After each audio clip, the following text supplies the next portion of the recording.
이 시간 말씀의 제목은 시편 37편 5절 말씀 그대로 내 길을 여호와께 맡기라. 내 길을 여호와께 맡기라입니다. 시편 37편 전체는 의인과 악인의 그 길에 대해서, 삶에 대해서 증거하고 있습니다. 의인과 악인을 계속 대조 비교하고 있는데요. 여기서 말하는 의인은 예수를 믿고 하나님을 믿는 자, 악인은 믿지 않는 자입니다.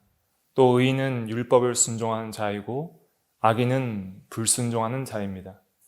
그러니까 우리가 하나님을 의지하고 그리스도를 믿고 성령의 인도를 따라 율법을 순종하는 삶을 살면 하나님이 의인이라 인정하시는 자의 길을 걸어가는 것이고, 또 우리가 믿지 않고 자기 중심대로 불순종해 나가면 악인의 길을 걸어가는 것인데, 특별히 여기서는 이제 궁극적으로 성도와 불신자, 신자와 불신자를 대조하는 것이다, 이렇게 생각을 할 수가 있겠습니다. 전체적으로 너무 길기 때문에 남은 시간 동안 다 하나하나 살펴보면 다 할 수가 없고 길어질 수 있기 때문에 이해가 잘 되는 성경 구절들은 간단하게 말씀드리고 넘어가고요. 설명이 필요한 것들은 좀 더 깊이 있게 설명하면서 37편 전체를 한번 다 살펴보도록 하겠습니다. 1절부터 보면 악을 행하는 자들 때문에 불평하지 말며 불의를 행하는 자들을 시기하지 말라 그랬습니다.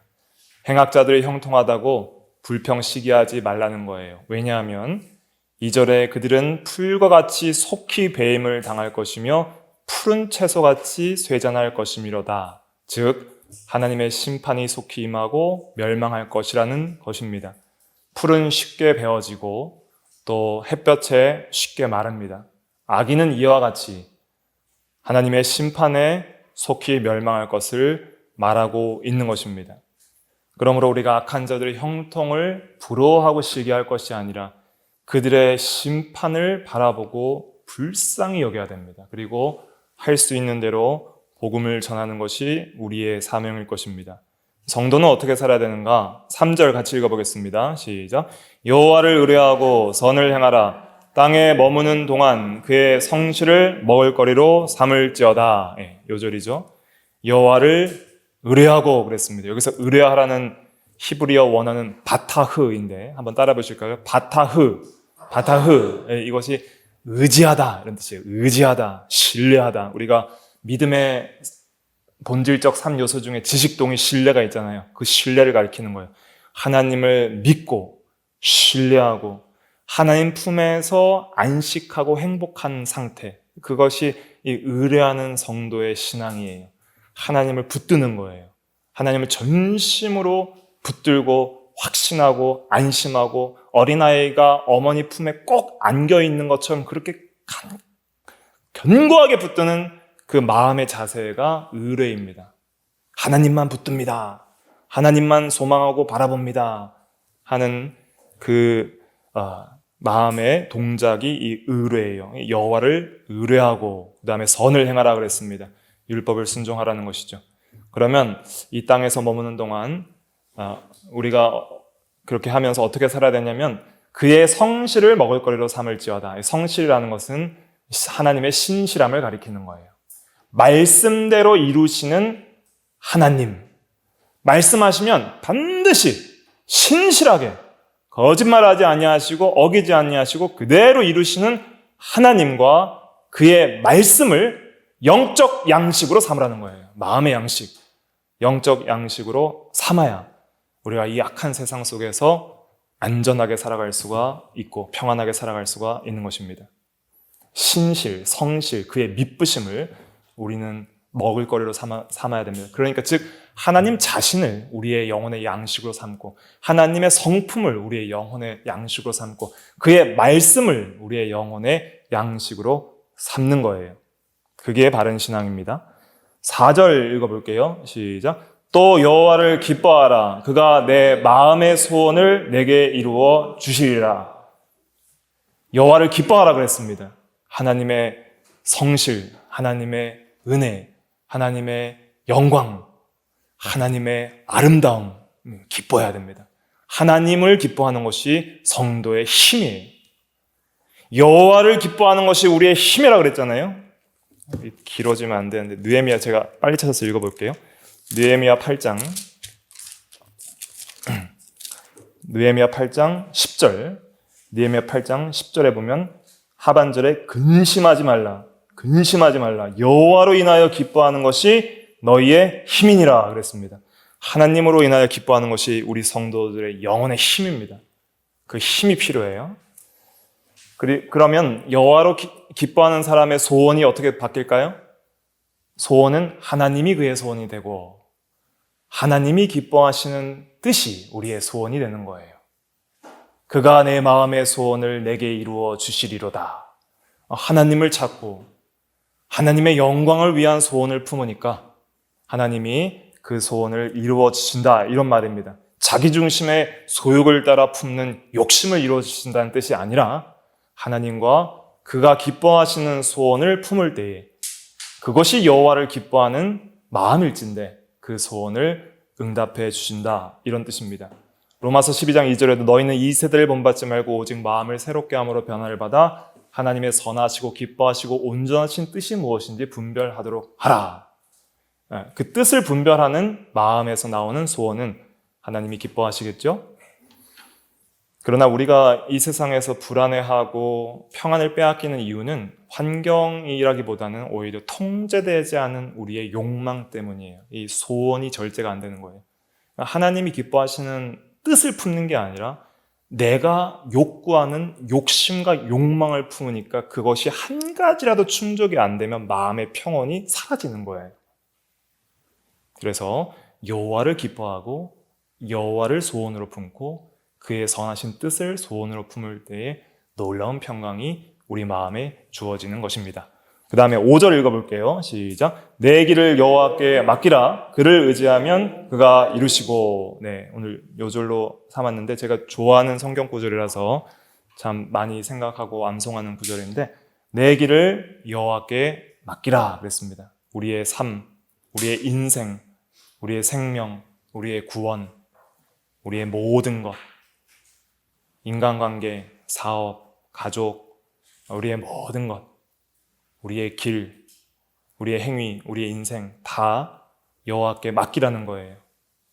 수동적으로 내가 할 것이 없다고 생각하고 게으르게 있는다는 뜻이 아니라 하나님께서 가장 선하신 뜻대로 인도해 주실 줄을 믿고 의지하는 마음으로 그 인도를 순종하며 살아가는 것이에요.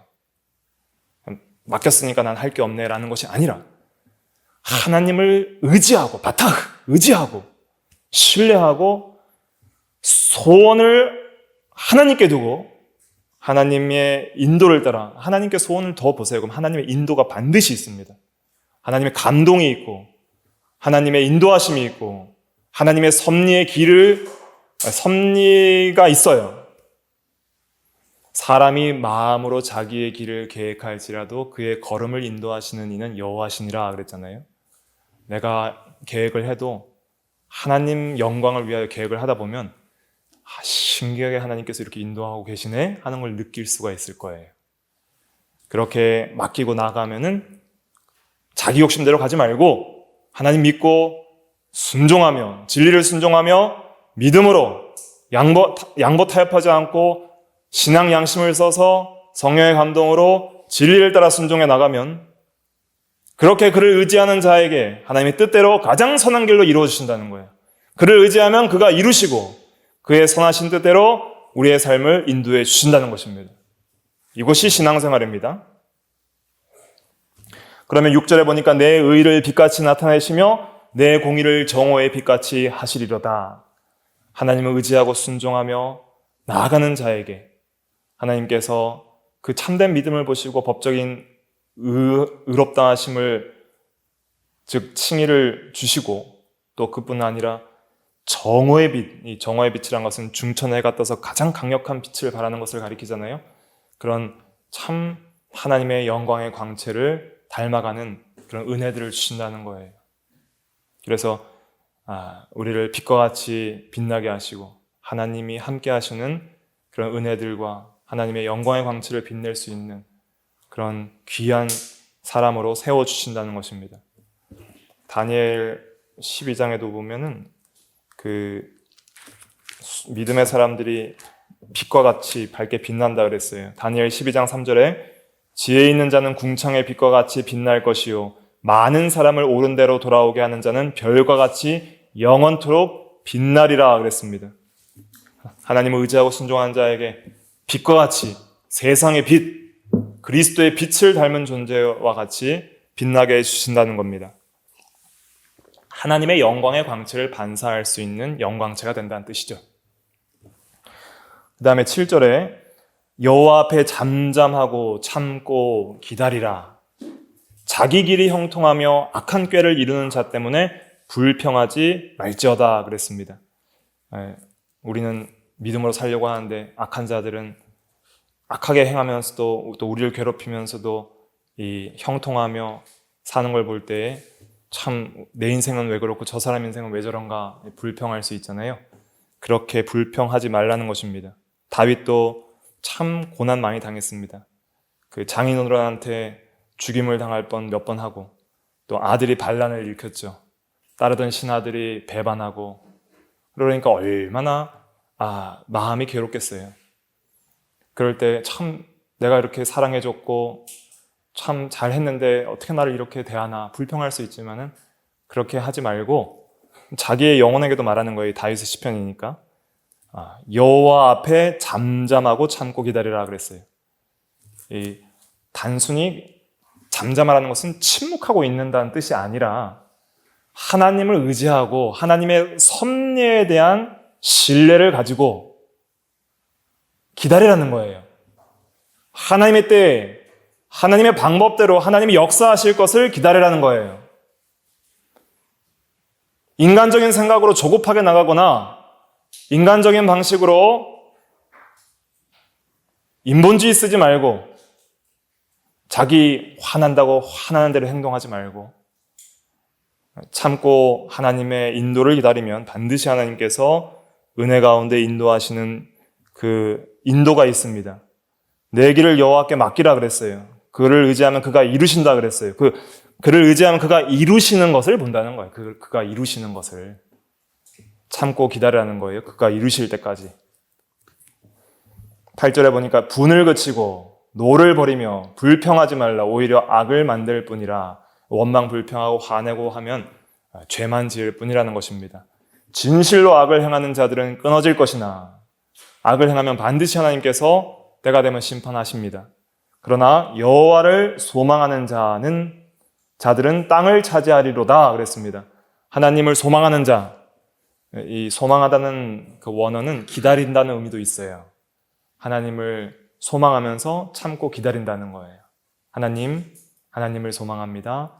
하나님을 의지합니다. 하나님을 기다립니다. 그렇게 하나님을 의지하고 기다리는 자들에게는 땅을 차지하는 은혜를 주신다는 거예요. 이 땅을 차지한다는 이 말이 오늘 읽은 37편 시편에 5번이나 나옵니다. 9절, 11절, 22절, 29절, 34절. 땅을 차지한다는 것은 어떤 의미인가? 본질적으로는 신령한 땅인 천국을 차지한다는 뜻이죠. 천국 기업을 차지한다. 마태복음 11장에도 보면은 세례 요한의 때로부터 지금까지 천국은 침노를 당한다 그랬잖아요. 마태복음 11장 12절에 세례 요한의 때로부터 지금까지 천국은 침노를 당하나니 침노하는 자는 빼앗느니라. 그래서 죄를 이기고 진리와 성령으로 하나님의 나라를 침투해 들어가면 하나님의 통치가 우리 심령 가운데 임하는 거예요. 그래서 현세적으로도 하나님의 통치를 더 많이 받아 나간다는 것이 땅을 차지하는 것이고 또 내세에 우리가 하나님의 나라를 더 많이 다스리고 봉사할 수 있는 그러한 실력자가 된다는 것이죠. 그래서 천국 기업을 많이 차지한다 이런 의미가 본질적 의미고 또 부수적으로는 이제 이 땅에서도 우리가 하나님의 뜻 가운데 번성할 수 있다 이렇게 해석을 할 수 있겠습니다. 10절에 보니까 잠시 후에는 악인이 없어지리니 내가 그곳을 자세히 살필지라도 없으리로다. 악인은 일시적으로 번성하는 것 같으나 하나님의 심판을 받아서 순식간에 사라진다는 거예요. 11절에 그러나 온유한 자들은 땅을 차지하며, 온유한 자들은 누구인가? 온유한 자들은 복이 있나니 그들이 기업을 받을 것이라 그랬잖아요. 온유한 자들은 누구인가?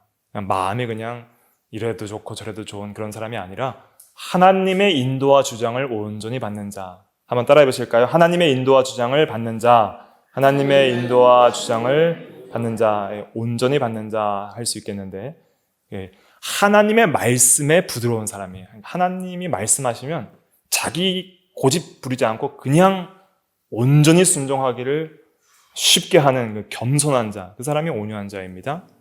진리에 있어서 타협하지 않고 굳게 나가는 것도 온유예요.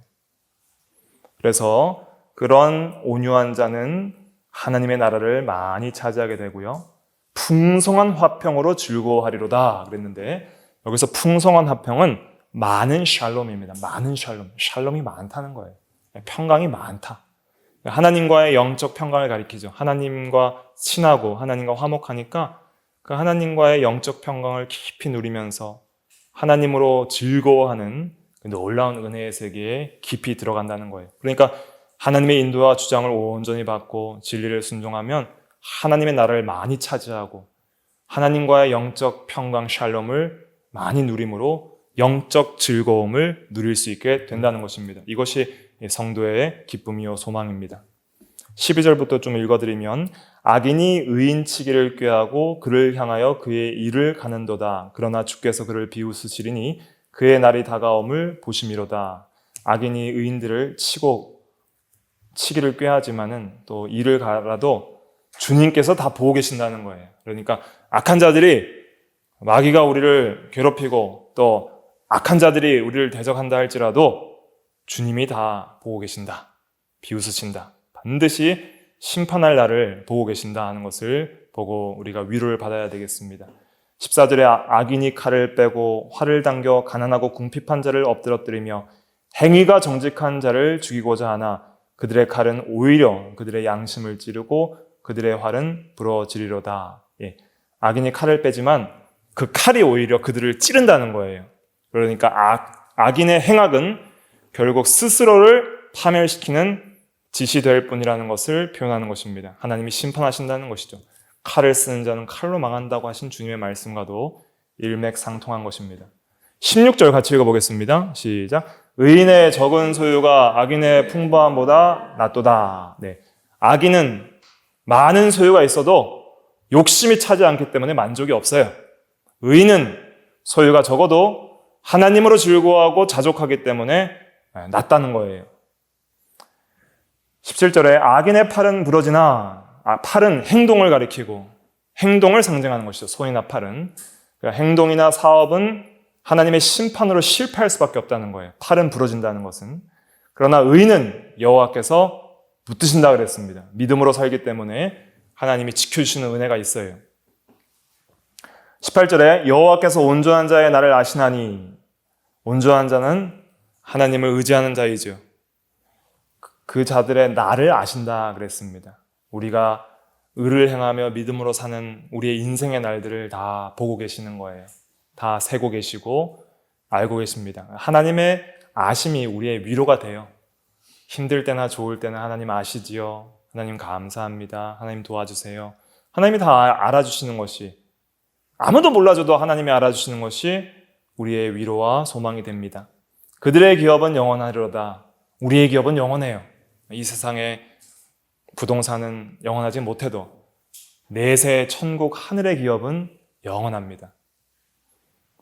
19절에 그들은 환난 때에 부끄러움을 당하지 아니하며, 환난이 와도 하나님이 지켜주시고 함께하여 주시고, 그래서 부끄러움을 당하지 않고요, 기근 날에도 하나님의 은혜로 그 기근을 통과할 수 있도록 해주신다는 것입니다. 기근 날에도 풍족할 것이나. 20절에 악인들은 멸망하고 여호와의 원수들은 어린 양의 기름같이 타서 연기가 되어 없어지리로다. 악인은 하나님의 심판 때에 멸망을 하는데 어떻게 멸망하냐? 기름이 타는 것처럼 순식간에 타서 연기처럼 없어진다는 거예요. 그것이 악인의 결국이다 하는 것입니다. 21절 읽어볼게요. 시작. 악인은 꾸고 갚지 아니하나 의인은 은혜를 베풀고 주는도다. 네, 악인은 꾸고 돈이 있어도 안 갚는다는 거예요. 악하게 재물에 욕심을 내고 빼앗으려고 해서 안 갚고, 의인은 가난하여도 이웃을 사랑하여 베푼다는 거예요. 그것이 악인과 의인의 차이입니다. 재물 문제에 있어서도 하나님이 주신 줄 알고 자기를 위해서 절제하고 쓰고 하나님 나라와 다른 사람을 위해서 베풀려는 마음을 자원하여 가지게 되는 것이죠. 22절에 주의 복을 받은 자들은 땅을 차지하고, 여기서도 땅은 영원한 하늘나라의 기업 천국을 가리키고요. 저주를 받은 자들은 끊어지리로다. 하나님으로부터 끊어지고 천국 기업으로부터도 끊어지게 되는 것이 저주받은 악인의 결국이라는 것입니다. 그 다음에 23절 읽어볼게요. 시작. 여호와께서 사람의 걸음을 정하시고 그의 길을 기뻐하시나니. 여호와께서 사람의 걸음을 정하셨다 그랬습니다. 우리의 걸음은 하나님의 작정과 섭리 가운데 있다는 것을 믿어야 됩니다. 아까도 말씀드렸지만 잠언 16장 9절에 사람이 마음으로 자기의 길을 계획할지라도 그의 걸음을 인도하시는 이는 여호와시니라 그랬습니다. 우리의 인생을 우리가 계획하는 것처럼 보이지만 결국 그의 걸음이 인도되는 것은 하나님의 뜻대로 이루어집니다. 그러므로 하나님께서 우리의 걸음을 정하시는 줄 알고 하나님을 의지하고 내 길을 여호와께 맡기라 그랬잖아요. 오늘 제목이 5절에 내 길을 여호와께 맡기라. 그를 의지하면 그가 이루신다 그랬습니다. 그의 선하신 뜻대로 우리의 삶이 이루어지기를 바라면서 믿음으로 순종하며 걸어갈 때 참 생명길을, 의의 길을 걸어갈 수가 있게 되는 것입니다. 그렇게 길을 맡기고 의지하고 걸어가는 자의 그 성도의 발걸음을 기뻐하신다 그랬어요. 23절에 그의 길을 기뻐하시나니. 하나님이 기뻐하시는 길을 걸어가는 것이 얼마나 복된 것인가, 이걸 생각해야 됩니다. 그래서 하나님이 기뻐하시는 길을 걸어가길 원합니다. 그렇게 소원을 하고요. 그렇게 걸어가야 되는데 문제가 있어요. 가다 보면 좀 넘어질 때도 있어요. 24절 읽어볼게요. 시작. 그는 넘어지나 아주 엎드러지지 아니함은 여호와께서 그의 손으로 붙드심이로다. 하나님이 기뻐하시는 길을 걸어가는 자도 넘어질 때가 있다. 아무리 지혜롭고 거룩한 사람이라도 어떤 식으로든 반드시 넘어질 때가 있을 것입니다. 다소간에. 그러나 참 감사한 것은 하나님을 의지하는 자에게는 하나님이 아주 엎드러지지 않도록 보호해 주시는 거예요. 우리의 손을 잡아주시고 다시 한번 그리스도의 보혈의 능력으로 회복시켜 주시고 회개하여 돌이키면 은혜를 주시는 하나님이십니다. 잠언 24장 16절에 대저 의인은 7번 넘어질지라도 다시 일어나려니와 악인은 재앙으로 말미암아 엎드러지느니라 그랬습니다. 7번 넘어져도 다시 일어난다는 거예요. 하나님의 은혜로. 그런 은혜가 우리 가운데 있기 때문에 우리는 여호와를 의지하지 않을 수 없는 것입니다. 하나님이 그의 손으로 붙들어 주신다 그랬어요. 그래서 이 하나님의 은혜를 우리가 의지하는 것이 중요하겠습니다. 25절에 내가 어려서부터 늙게까지 의인이 버림을 당하거나 그의 자손이 걸식함을 보지 못하였도다. 그 의인은 하나님이 끝까지 붙들어 주시기 때문에 버림당하지 않습니다. 한번 예수 믿은 사람, 한번 예수 믿은 건 그의 은혜이기 때문에 은혜로 예수 믿게 한 성도는 하나님이 끝까지 붙으신다는 것이고 또 그의 자손도 걸식한다는 것은 구걸하여 얻어먹는다는 것이잖아요. 음식 따위를 빌어먹는다는 뜻인데 그렇게 살지 않도록 지켜주신다는 것인데 이것은 어떤 의미가 있는가? 믿음으로 산 사람들의 자녀들은 신앙을 물려받기 때문에 그 신앙의 계대를 이어나가기 때문에 하나님의 은혜가 함께한다는 의미도 있고 또 부모가 세워놓은 덕을, 혜택을 그 자손이 얻는 경우도 있다. 이런 뜻으로 해석할 수 있겠습니다. 예를 들면 요나단이 다윗 왕에게 은혜를 베풀었죠. 그랬더니 그의 자손 중에 무비보셋이 왕자와 하나같이 대접을 받고 사울의 재산을 얻게 된 일이 있습니다. 그런 것을 예로 살펴볼 수 있겠죠. 26절 보면은 그는 종일토록 은혜를 베풀고 꾸어주니 그의 자손이 복을 받는도다. 그래서 은혜를 베풀면 요나단이 다윗에게 은혜를 베풀었더니 무비보셋이 복을 받은 것처럼 그의 자손도 복을 받는 거예요. 그래서 우리가 하나님 앞에 믿음으로 살고 거룩하게 살고 많은 사람에게 덕을 끼치면 자녀들도 육신적으로도 자녀들도 이 세상에서 그 혜택을 보게 되고 또 신앙적으로도 많은 유익을 얻게 된다. 이렇게 생각할 수 있겠습니다. 그 다음에 27절 같이 읽어볼게요. 시작. 악에서 떠나 선을 행하라. 그리하면 영원히 살리니. 악에서 떠나 선을 행하라 그랬습니다. 선을 행하는 것은 첫째가 예수 믿는 것이고 둘째가 율법 순종하는 거예요. 그러면 영원히 산다는 것은 현세의 영적 생명으로 하나님과 교제하며 살고 현세의 하나님과의 교제와 내세의 영원한 하나님과의 교제, 영원한 생명의 삶을 살게 될 것이라는 말씀입니다. 28절에 여호와께서 정의를 사랑하시고 하나님은 의를 사랑하십니다. 그리고 의를 중요하게 생각하기 때문에 예수 믿고 믿음으로 의롭게 된 성도를 버리지 않으시는 거예요. 그의 성도를 버리지 아니하심이로다. 그들은 영원히 보호를 받으나 악인의 자손은 끊어지리로다. 법적 실제적 의를 세워나가는 성도, 이 성도를 하나님이 사랑하십니다.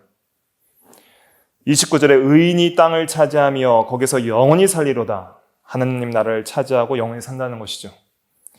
또 30절에 의인의 입은 지혜로우며 그의 혀는 정의를 말하며 참 거룩한 성도의 삶은 입술에 있어서 의를 행하는 것입니다. 입으로 악한 말을 하지 않고 지혜롭고 의로운 말을 하는 것이 의인의 삶입니다. 그런데 그런 의인의 삶의 원동력은 어디에 있는가? 우리가 의로운 말을 하고 또 의로운 행위를 하는 원동력은 어디에 있는가? 31절입니다. 같이 읽어볼게요. 시작. 그의 마음에는 하나님의 법이 있으니 그의 걸음은 실족함이 없으리로다. 마음에 하나님의 법이 있는 것.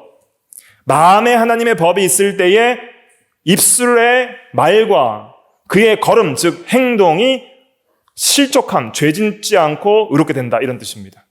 그래서 마음은 모든 행동의 내면적 원리예요. 마음은 모든 행동의 내면적 원리이자 힘이에요. 마음에 하나님의 법이 새겨져야 우리가 실족하지 않는, 죄짓지 않는 걸음을 걸어갈 수 있는 것입니다. 그래서 이런 마음에 하나님의 법이 새겨지도록 성령의 감동으로 진리를 새겨 주옵소서. 그렇게 하는 것이 하나님을 의지하는 것이라고도 할 수 있겠죠. 32절, 33절에 보니까 악인이 의인을 엿보아 살해할 기회를 찾으나 여호와는 그를 악인의 손에 버려두지 아니하시고 재판 때에도 정죄하지 아니하시리로다. 악한 자가 우리를 괴롭히고 죽이려 해도 하나님이 보호해 주신다는 거예요. 그리고 악하게 억울하게 고발해도 하나님께서 이 재판 때는 하나님의 최종적 법정, 하나님의 법정에서 하나님께서 모든 억울함을 풀어주시고 또 정죄받지 않도록 그 무죄 선고를 내려주신다는 것입니다. 그 다음에 34절 같이 읽어볼게요. 시작. 여호와를 바라고 그의 도를 지키라. 그리하면 내가 땅을 차지하게 하실 것이라. 악인이 끊어질 때에 내가 똑똑히 보리로다. 여호와를 바라고 그랬습니다. 바라다라는 것은 소망하다라는 뜻이에요.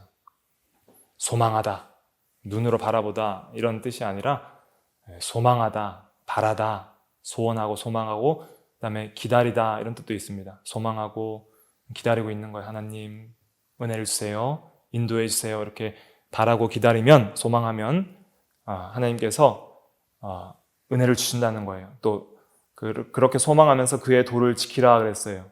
불평불만 죄짓지 말고 소망하면서 의롭게 살라. 그리하면 내가 땅을 차지하게 할 것이라. 하나님의 나라를 차지하고 악인이 끊어질 때, 심판받을 때 그 멸망당하는 것을 지켜볼 수 있다는 것입니다. 그 다음에 35절에 내가 악인의 큰 세력을 본즉 그 본래 땅에 서 있는 나뭇잎이 풍성함 같으나, 이 세상의 악한 자들이 아주 위대하고 풍성하게 그렇게 서 있는 나무처럼 보이지만은 36절에 보니까 내가 지나갈 때 그는 없어졌나니 내가 찾아도 발견하지 못하였도다. 잠시 후에 멸망당하여 흔적도 없어지기 때문에 찾을 수 없다는 의미입니다. 37절 읽어볼게요. 시작. 온전한 사람을 살피고 정직한 자를 볼지어다. 모든 화평한 자의 미래는 평안이로다. 네. 그래서 믿음으로 사는 사람들, 온전한 사람이고 또 정직한 자라 할 수가 있겠죠. 그러니까 믿음으로 사는 사람을 잘 살펴보라는 거예요. 진리 안에서 신앙의 인물도 살펴보고 또 우리가 현실 속에서도 바라볼 수 있는 사람들을 살펴보면서 모든 화평한 자의 미래는 평안이로다 그랬습니다. 화평한 자라는 것은 하나님과 화목한 성도를 가리키는 것이죠. 하나님과 화목한 성도의 미래는 평안과 안식입니다. 여기서 말하는 미래는 내세를 가리키는 거예요. 내세 영원한 평안이 있다는 거예요. 현세에도 하나님 안에서 영적 평강을 누리지만은 온전하지 못하죠. 우리도 부족하고 세상도 부족하니까. 하지만 내세에 미래에 평안이 있다는 것을 우리가 믿고 안식하고 소망을 가져야 됩니다. 38절에 범죄자들은 함께 멸망하리니 악인의 미래는 끊어질 것이나 악인은 미래가 없어요. 39절에 의인들의 구원은 여호와로부터 오나니 그는 환난 때에 그들의 요새이시로다. 구원은 여호와께로 온다 그랬습니다. 환난 때에 여호와는 그들의 요새라는 원어는 피난처를 가리키는 거예요. 환난 때에 그들의 안전한 장소, 피난처가 되신다는 거예요. 그래서 이 세상에서 여러분들 환난을 당할 때에 구원은 영역 전체의 구원은 하나님께 있는 줄 알고 하나님께로 피하고 그를 의지하는 신앙이 필요한 것입니다. 40절 같이 읽어볼게요. 시작. 여호와께서 그들을 도와 건지시되 악인들에게서 건져 구원하심은 그를 의지한 까닭이로다. 네, 여호와께서 그를 도와 여호와의 구원을 사모하고 의지하고 여호와께 피하는 자를 도와서 건져 주신다는 거예요. 악인들에게서 건져 구원하심은 그를 의지한 까닭이로다. 의지한 것은 좀 의역이고요. 원어의 의미는 피난하다는 것을 가리키는 거예요. 피난하다. 그에게 피한 까닭이로다 이런 뜻입니다. 주님께 그에게 피했기 때문에 하나님께서 건져주신다는 거예요. 그래서 이 세상에서 여러 어려움을 당할 때, 이 마귀와 죄악의 유혹을 당할 때도 하나님께 피하시고 현실적으로 고난을 당할 때도 하나님께 피하시고 악한 자들이 우리를 대적할 때에도 피난을 당하시고 여호와께 피하시고 또 불의한 자들이 억울하게 할 때에도 여호와께 피하셔서 그를 피난처로 삼는 우리가 다 돼야 되겠습니다. 오늘 제목이 뭐예요? 내 길을 여호와께 맡기라 그랬어요. 내 길을 여호와께 맡기라. 그를 의지하면 그가 이루시고, 이 요절입니다. 이것을 의지하고 우리가 믿음으로 시편은 참 우리에게 실제적으로 적용되는 은혜의 말씀들이니까 의지하고 기도하시고 믿음으로 사시는 우리가 다 돼야 되겠습니다. 기도하겠습니다.